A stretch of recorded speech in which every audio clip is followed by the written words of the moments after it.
Kim Chu ay nagbigay ng kanyang pahayag tungkol sa pag-alis ni Ann Curtis sa It's Showtime.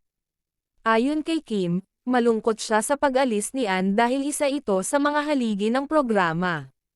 Sinabi niya na malaki ang kontribusyon ni Ann sa kasiyahan ng It's Showtime. Inamin din ni Kim na mami-miss niya ang presensya ni Ann sa show. Subalit, nauunawaan din niya ang desisyon ni Ann na umalis. Ayon kay Kim, may mga personal na dahilan si Ann na kailangan niyang unahin. Ipinahayag din ni Kim ang kanyang suporta at pagmamahal kay Ann. Dagdag pa niya, hindi magbabago ang kanilang pagkakaibigan. Umaasa si Kim na magkakaroon pa sila ng pagkakataong magtrabaho muli.